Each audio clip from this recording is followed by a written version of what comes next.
Ukraine's president will not attend the summit. Instead, he'd been warning of new Russian offences on the ground. Dominic Waghorn has more on the reaction on the upcoming summit from Kiev. Well, we've been out on the streets of Kyiv on this lovely summer evening. I think it's fair to say the Ukrainians we've spoken to don't know what to expect, and I think their expectations are pretty low.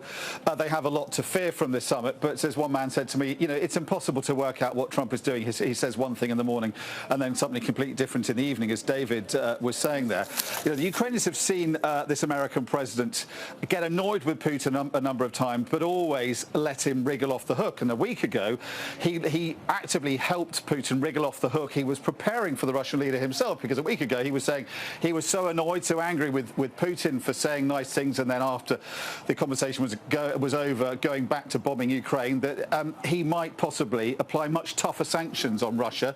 He sent his chief negotiator to Moscow, and then he came back with this invitation from Putin for a meeting, and Trump seemed to have enthusiastically taken that up, possibly because he wants a distraction from the Jeffrey Epstein controversy that's still consuming his MAGA movement, possibly because he also wants just the ability to grandstand. But there's no real diplomatic substance, it seems, at the heart of these plans. Obviously, Putin wants a distraction from the possibility of America imposing much tougher sanctions. But all this has caused, obviously, enormous concern amongst the Ukrainian government and its European allies. And I think most Ukrainians don't really believe this message they're now getting out of London and Berlin and France, which is that the Europeans believe Trump is back on the same page as they are. As David was saying there, we've heard sort of any number of contradictory statements from the Americans talking about land swaps, no land swaps, the possibility of a West Bank-style occupation of eastern Ukraine.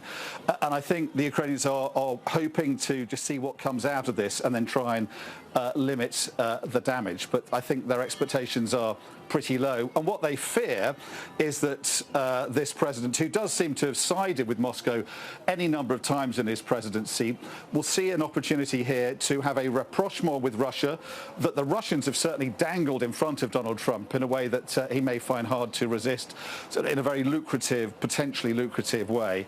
And then they will make this kind of détente between the Russians and the Americans, and that will leave Ukraine to its own fate. And I think that is a possibility that is deeply worrying to the Europeans as well. If you talk to diplomats, they use kind of Anglo-Saxon terms that I can't really repeat on air.